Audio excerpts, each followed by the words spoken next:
Olá, bem-vindo ao segundo vídeo. Neste vídeo vamos falar com algum pormenor sobre esta nova doença chamada Covid-19. Vamos perceber o que é que ela nos traz. O vírus é uma bola de gordura, uma espécie, uma esfera, é mesmo uma esfera de gordura, e nessa esfera tem uns pauzinhos assim espetados para fora, e esses pauzinhos são proteínas, e é através destes pauzinhos que ele se consegue ligar às nossas células. E quando ele se liga às nossas células, ou seja, quando ele encosta nas nossas células, ele consegue abrir a pele das nossas células, ou seja, a membrana das nossas células, faz isto, e o conteúdo que está aqui entra dentro da célula. Ao entrar dentro da célula, este conteúdo, o que é que faz? Este conteúdo tem a informação toda para pegar nos mecanismos, digamos, nas fábricas que existem dentro das nossas células e colocar essas fábricas a construir novos vírus. E não faz só um vírus, vão fabricar milhões de vírus. Esses milhões de vírus depois são libertados, muitas vezes são libertados com a própria destruição da célula, e vão-se agarrar, esses novos vírus vão-se agarrar a outras células e vão repetir isto, repetir, e portanto isto acaba por atingir milhões de células, não é? Mas agora reparem, isto é uma bola de gordura, é uma bolinha de gordura. Significa então que se nós pegarmos no álcool, o álcool desfaz a gordura, o sabão desfaz a gordura. Portanto, é importante saber que quando nós estamos a lavar as mãos com sabão, a ideia não é escorrer os vírus, não é, pela bacia abaixo. Não. A ideia é destruí-los através do sabão, porque o sabão destrói esta esfera de gordura, e ao destruir a esfera de gordura, o interior sai cá para fora e o vírus fica destruído. Já não tem hipótese de fazer nada mesmo. Ok? Já agora outra curiosidade. Se nós, imaginem que um de nós, 1,70 m de altura, fosse do tamanho de um vírus, vamos imaginar que nós éramos do tamanho do vírus. Vocês sabem de que tamanho a Terra, o nosso planeta Terra, não é? Que é bastante grande, sabem de que tamanho a Terra seria? Olhem para isto. A Terra teria este tamanho, 15 centímetros. Estão a ver a minha mão? A Terra seria deste tamanho. Estão a ver aqui Portugal e estão a ver vocês, alguns aqui, vocês são o vírus. Portanto, estamos a lidar com um inimigo mesmo muito pequeno. Mesmo muito pequeno. Ok? Vamos saber agora mais coisas do vírus. Ora bem, coronavírus. Porquê é que se chama coronavírus? Porque na realidade, quando fizeram as primeiras observações ao microscópio, verificaram, por causa daqueles pauzinhos, verificaram que ele parecia que tinha uma coroa. Via-se assim uma bolinha, que é a bolinha de gordura, e depois tem assim uma coroa assim à volta, e os primeiros indivíduos que os descobriram chamaram-lhe coronavírus, porque corona quer dizer coroa. É só por causa disso. E na realidade, este coronavírus faz parte de uma grande família de vírus que têm este aspecto. E estes tais coronavírus habitualmente provocam doenças respiratórias, não só nos humanos, também nos animais, mas são doenças respiratórias leves, ok? Não nada assim de complicado, dão-nos sintomas parecidos com a gripe normal, portanto até parece uma gripe normal, mas a questão é que alguns deles, por vezes, conseguem evoluir a doença para situações bastante mais graves, como é o caso deste, ou seja, para pneumonias graves, e aí pondo em risco inclusive a própria vida, ok? No passado já houve problemas em relação a este tipo de coronavírus já. Em 2002 surgiu na China um vírus, eles deram este nome ao vírus, SARS-CoV, e este vírus foi depois bastante combatido na altura, tinha uma taxa de mortalidade de 10%, portanto era pior que este até. Em 2012, na Arábia Saudita, surgiu outro, bastante mais agressivo, que deram o nome ao vírus, deram este nome, MERS-CoV, tinha uma taxa de mortalidade de 30%, reparem, bem maior do que o atual. O atual deram este nome, e porquê é que deram este nome? Este é o nome da doença. Portanto, o nome da doença deste 2002 era o SARS. O nome da doença deste 2012 era o MERS. O CoV é coronavírus. Este aqui, o nome da doença, deram uma denominação diferente. Chamaram Covid. CO, porque é corona, VI, porque é vírus, D, quer dizer que é doença, e 19, porque foi em 2019 que ela surgiu. Okay? Na realidade, o nome do vírus, deram este nome ao vírus, que é o SARS-CoV-2. E reparem que SARS-CoV-2 é exatamente o SARS-CoV, portanto é a segunda versão deste vírus. Mas, felizmente, tem um comportamento diferente deste, tem uma taxa de mortalidade à volta, pelo menos daquilo que se sabe até agora, de 2%. Mais coisas. Incubação. O que é isso de incubação? A incubação é o período de tempo que existe entre o início da infecção, ou seja, o primeiro contacto que nós temos com o vírus, e o aparecimento dos primeiros sintomas. Não é? O aparecimento dos sintomas. Este período varia bastante. Vai entre os 2 aos 14 dias. Raramente, há pessoas que só ao fim de 22 dias é que começam a ter sintomas, mas são situações muito raras. Portanto, quase toda a gente cai neste período, entre os 2 e os 14 dias. O mais frequente mesmo é durante a primeira semana, entre os 2 e os 7 dias. E quando começaram a fazer a média das pessoas todas, verificaram que mais ou menos ao fim de 5 dias os sintomas começam a aparecer. Portanto, isto é que é mais frequente. Portanto, ao fim de 5 dias as coisas estão a aparecer. Raramente é que são as outras situações, dos 14 dias, etc. Vamos falar agora sobre o período de transmissão do vírus. O período de transmissão do vírus, na realidade, acontece muito cedo. Não há bem certeza. Há quem diga que a partir das 6 ou 12 horas do primeiro contacto com o vírus, nós já estamos a espalhar o vírus para outros. Ou seja, já conseguimos infectar outras pessoas. Há quem diga que só mais ou menos a partir dos 2 dias. Portanto, ainda não há certeza absoluta do comportamento. Mas atenção, esta libertação de vírus poderá ser feita antes do aparecimento dos sintomas. Ou seja, nós estamos impecáveis, não nos aconteceu nada, estamos bem e, afinal de contas, não sabemos, já estamos doentes e estamos a espalhar o vírus. Esta é que é a parte tramada disto. Okay? Obviamente, durante os sintomas continuamos a espalhar vírus e depois, em alguns casos, mesmo depois da doença desaparecer, ou seja, já não temos sintomas, já estamos impecáveis, existem algumas pessoas onde ainda têm vírus, ainda têm a capacidade de espalhar os vírus para outros, ok? Podem infectar outras pessoas. Por isso é que, na realidade, eles só libertam as pessoas, ou seja, só consideram a pessoa completamente curada quando fazem 2 testes seguidos negativos. Estes 2 testes, pelo menos, têm que ter 24 horas de intervalo, que é para ter a certeza que não têm sintomas e já não têm vírus para espalhar para outros. Uma curiosidade importante. Na China, verificaram, portanto, andaram a tirar sangue às pessoas e verificar se tinham anticorpos, se já tinham defesas. E verificaram uma coisa estranha. Alguns indivíduos que nunca tinham estado doentes, pensavam eles, né? Ou seja, nunca tinham tido sintomas, estavam impecáveis, portanto, até estavam sempre com medo, quando é que eu vou apanhar esta doença? Afinal de contas, já tinham anticorpos. Então, o que é que aconteceu? Aconteceu que eles estiveram doentes, mas nunca tiveram sintomas. O que é que acontece? Acontece que enquanto eles estiveram doentes andaram a contaminar a rapaziada toda. Está bem? Portanto, esta situação presume-se que seja uma situação rara, está a ser investigada, mas é uma possibilidade. Ok? E é importante vocês pensarem nisto mais à frente.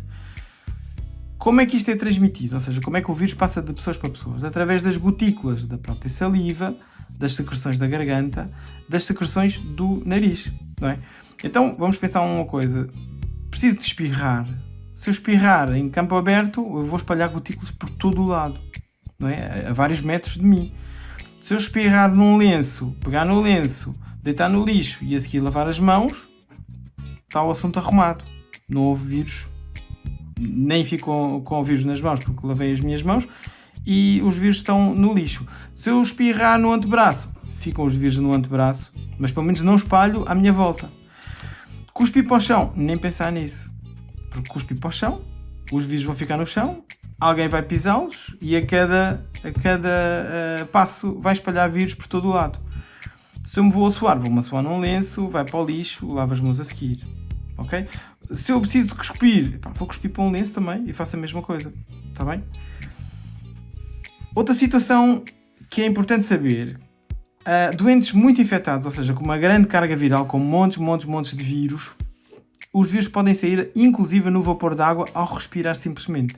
ok? Chama-se isto de transmissão por aerossol, quer dizer que os vírus ficam suspensos no ar.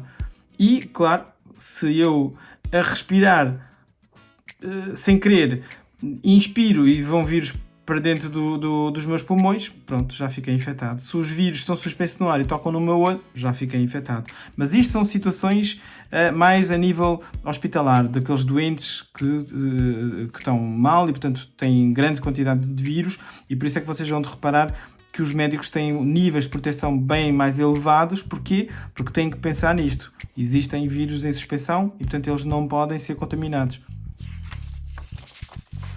Mas aqui o que nos interessa é mais esta transmissão pelas gotículas. A duração do vírus. Esta é uma parte muito importante. As gotículas com o vírus numa qualquer superfície duram muito tempo. Pensava-se que duravam só horas, mas afinal duram dias. Há estudos que dizem que duram 5 dias, outros que duram 9 dias. Olha, vamos fazer uma média. Duram uma semana. Portanto, eu tossi ou espirrei, ficou aqui um pingo. Este pingo está aqui uma semana à espera que eu, sem querer, toco com a minha mão. Depois eu vou esfregar o olho e já estou tramado. Já fiquei infectado. Portanto, o cuidado com as mãos é essencial, basicamente por causa disto. Por causa do tempo de duração dos vírus em qualquer superfície. Os sintomas mais frequentes é febre e a tosse seca. Quase todas as pessoas começam com estes sintomas. Mas há outro tipo de sintomas. Há outros que, por exemplo, só têm dor de garganta, outros têm um corrimento nasal, outros têm dores musculares, dói o corpo todo, ou dores de cabeça, outros, por simplesmente, só se sentem cansados. Ou seja, estes são os mais frequentes, mas podem acontecer outros. Agora, mais recentemente, falou-se, por exemplo, há pessoas que do nada perdem a capacidade de cheirar a comida, por exemplo, perdem o olfato ou perdem o paladar, mas são raros, não são frequentes. É evidente, quando começam a surgir sintomas, eu não vou falar sobre isso, mas depois têm aí os números que vocês devem ligar e a partir daí depois devem seguir as indicações das autoridades, ok? Um dos sintomas que pode surgir é a tal dificuldade em respirar, ou seja, começarmos a sentir falta de ar, e é óbvio que todas estas coisas depois devem ser reportadas aos tais números para eles irem acompanhando o nosso estado, está bem? Em relação à história dos testes, há vários tipos de testes. E os testes, conforme o tipo de testes, também têm o seu tempo de resposta. Há uns que em 45 minutos já nos dão a resposta e há outros que levam dias. Seja qual for o tipo de teste que depois eventualmente nós vamos fazer, a questão é, até termos a certeza, isolamento. Temos de estar isolados para não espalhar os vírus para outros. Vamos falar agora aqui um bocadinho sobre estatística. Estatística, ou seja, vamos fazer uma análise. Isto está mal escrito.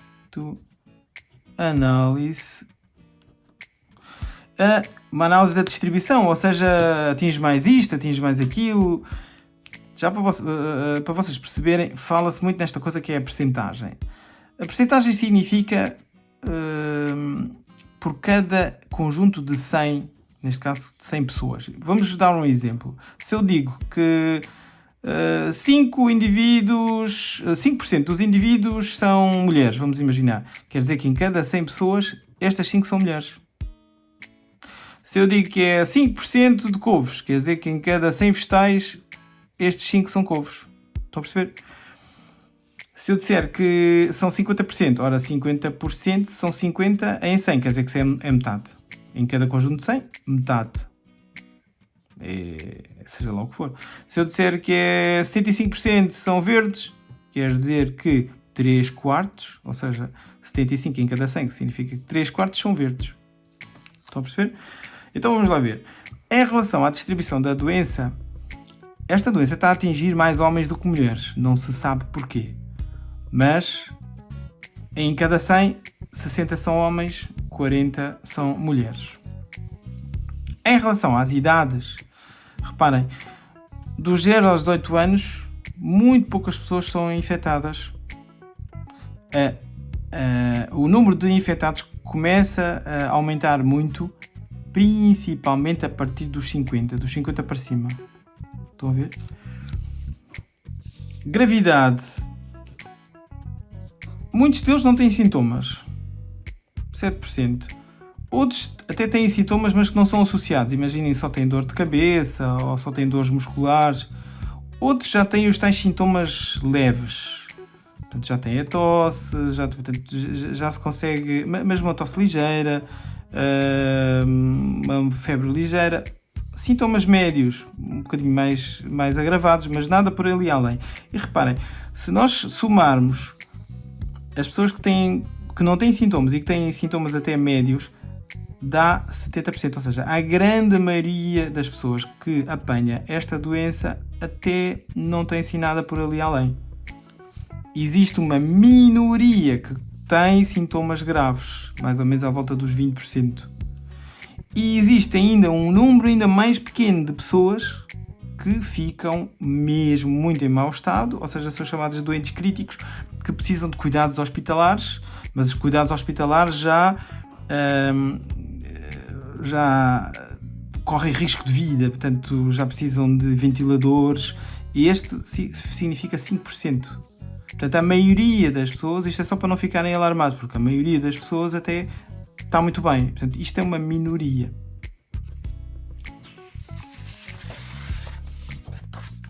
Vamos falar agora em relação às pessoas que têm morrido. O que é que acontece? Há aqui uma curiosidade, por exemplo, até aos 9 anos não foram reportados, reparem que isto são dados de Itália e da China, e não foram reportados nenhuma morte. É óbvio que, embora as percentagens sejam baixas, nos 20, nos 30, nos 40, embora as percentagens sejam baixas, estão reportadas mortes nestas idades também. Mas é raro de acontecer. O problema começa a surgir, reparem, a partir dos 60 para cima.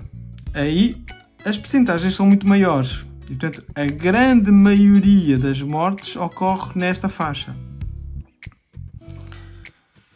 Outra coisa também importante para nós sabermos a evolução dos casos graves, desde o início dos sintomas até entrarem no hospital, em média dura 2 semanas. Portanto, não é assim uma coisa super instantânea, que a pessoa apanha os sintomas e passado 2 dias já está a entrar no hospital. Não, em média, só na segunda semana da doença é que a coisa começa a ficar grave. Portanto, temos que ir acompanhando sempre esses doentes. E nos casos em que as pessoas têm morrido, em média, a morte ocorre entre as 2 e as 8 semanas. Portanto, a coisa leva tempo a evoluir, não é instantânea. As pessoas não morrem instantaneamente por pegarem esta doença. Tá bem? É importante saber isto. Outro dado também importante é entender esta história da velocidade da propagação. Imaginem que este é um indivíduo, esta bolinha. Este indivíduo, num dia, transmitiu a doença a 2 indivíduos. Estes 2 indivíduos, no outro dia a seguir, transmitiram a doença a 2 outros indivíduos. E por assim adiante. Ou seja, a cada dia que passa, o número vai duplicando. Estão a ver aqui, um indivíduo, no primeiro dia, passou a 2. Estes 2 indivíduos, no segundo dia, passaram a 4. Por aí adiante. Ao fim de 24 dias, reparem, nem sequer chegamos a um mês.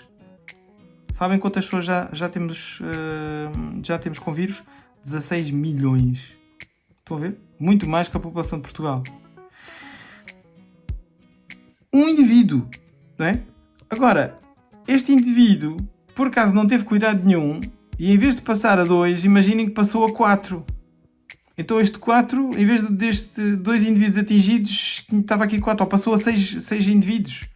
Porque andou a espirrar no meio de num supermercado por todo o lado. E afinal de contas, acabou por contaminar, em vez de 2, contaminou 4 ou contaminou 8.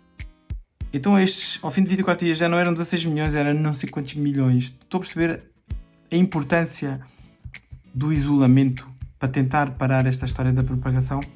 É importante isto. Qual é o problema aqui? Vamos ver este gráfico.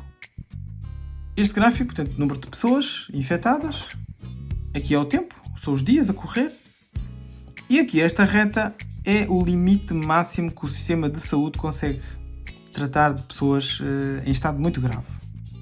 O que é que acontece? Acontece que se nós tivermos pessoas cada vez mais contaminadas, mais e mais, o número de pessoas começam então a subir. Vocês lembram-se que, em média, nós vimos no gráfico anterior, era só 5% aqueles que precisavam de ir para o hospital. Ou seja, precisavam de ir para o hospital, mas com graves problemas, portanto, a precisar de ventiladores, etc. Esses tais 5% são um número baixo, mas se este número subir, os 5% vão subir também. Isto não está à escala, mas não interessa, é para perceber. Este número vai subir. Se este número de doentes críticos que precisam de cuidados extremos, não é, subir para além da capacidade máxima que o sistema de saúde consegue tratar, então o que é que vai acontecer? Vamos ter aqui um montão de indivíduos que não podem ser tratados. E o que é que vai acontecer a doentes críticos que não podem ser tratados? É a morte. É que não vale a pena estar a tentar contornar. É mesmo muito grave. Ok? Portanto, nós temos que fazer todo o possível para não termos esta subida louca de doentes infectados. Então o que é que nós vamos tentar fazer? Todas estas medidas é para tentar... Obviamente vai haver sempre contaminação de pessoas, mas em vez da curva subir lá para cima, a ver se o número de doentes contaminados é menor ao longo do tempo, mas o que é que acontece aos 5%? Estes tais doentes que vão precisar de cuidados extremos dentro do hospital vai sempre ser abaixo da capacidade do sistema de saúde, né? Portanto, nós vamos conseguir dar resposta a esses doentes. É óbvio que alguns indivíduos, por causa das condições de saúde, vão falecer, vão morrer. Mas a questão é, não vão morrer porque não há ventilador, por exemplo, ou porque não há medicamentos. Não, vão morrer porque a situação deles, com toda a medicação e com toda a tecnologia, não iríamos conseguir salvá-lo. Mas a questão são os outros. Entendem? Por isso é muito importante dominar esta curva. Outra característica importante para discutir é esta questão da comorbilidade. O que é que isto quer dizer, esta palavra? Esta palavra, no fundo, refere-se a doenças que as pessoas possam ter, e doenças essas que podem dar vantagem à atividade do vírus e fazer com que a gravidade da doença seja maior, levando inclusive à própria morte do indivíduo. Tem-se associado uma série de doenças, desde doenças hepáticas quer dizer, referentes ao fígado, doenças neurológicas crónicas, degenerativas, doenças autoimunes, psoríases, etc., cancros, pessoas que têm as defesas em baixo, os imunodeprimidos. Muitas vezes estas defesas em baixo até são decorrentes de tratamentos, nomeadamente de tratamentos que estão a fazer para as próprias doenças neurológicas, para as próprias doenças autoimunes, para os próprios cancros, para a própria doença renal crónica. Portanto, curiosamente, os fumadores entram nesta questão da comorbilidade. Portanto, é uma boa, digamos, é uma boa altura para começar a parar de fumar, não é? Porque alguns dos indivíduos referidos, portanto, e que morreram eram fumadores. Temos a asma e doenças pulmonares, que era, no fundo, aquele grupo que toda a gente pensava que seria o mais afetado, mas, afinal de contas, há aqui 3 doenças que ninguém estava à espera que estivessem muito associadas, principalmente às mortes, que é a hipertensão, as doenças cardíacas e a diabetes, principalmente a diabetes se estiver mal controlada, não é? Muitos dos indivíduos novos, embora seja uma percentagem baixa, que morrem, têm estas doenças, principalmente estas doenças associadas. Okay? E, curiosamente, embora seja uma situação super raro, têm sido reportados indivíduos saudáveis, ou seja, à partida não tinham nenhuma destas doenças e que também faleceram. e tem-se reportado, embora sejam casos raros, repito, a partir dos 30 anos. Não abaixo dos 30 anos, mas dos 30 anos para cima. É evidente que, à medida que depois a idade vai subindo, a probabilidade de ter uma destas questões é maior, não é? Mas é de referir que indivíduos saudáveis também têm morrido e não se sabe exatamente porquê. Por isso é que esta história do isolamento não é só por causa das pessoas idosas, é, no fundo, para defendermos todas as pessoas. Já agora, outro pormenor, o pormenor da desinfecção. Ora bem, como é que nós podemos matar o vírus? Há vários produtos que matam o vírus com uma rapidez bastante grande. Um deles é o álcool. Mas atenção, o álcool à volta desta percentagem, dos 65% ou 70%. Percentagens acima dos 90%, abaixo dos 60% não são eficazes para matar o álcool. Portanto, na realidade, o álcool age bem com a água, portanto, com esta diluição. Muito concentrado ou pouco concentrado já não funciona bem. Outra coisa que também funciona bem para matar o vírus é a lexívia. A lexívia normal, portanto, onde reparar que a lexívia normal tem sempre esta percentagem abaixo dos 5% de cloro livre. Mas atenção, a evitar utilizar lexívias com perfumes e sabão industrial, etc. Porquê? Porque se vamos lavar coisas, por exemplo, fruta, etc., e depois se ficarem lá resíduos, não convém estar a utilizar isto. Outra coisa que mata o álcool é o calor, principalmente acima dos 56 graus. Isto é graus, não é por cento, é graus. Ora, graus. Ou seja, comida cozinhada, mesmo que esteja contaminada, o vírus obviamente morre. Outra coisa que mata o vírus é o contacto com a água oxigenada, também é bastante rápido. E, como vos tinha dito, sabão ou detergente da louça também mata o vírus. Leva um pouco mais de tempo.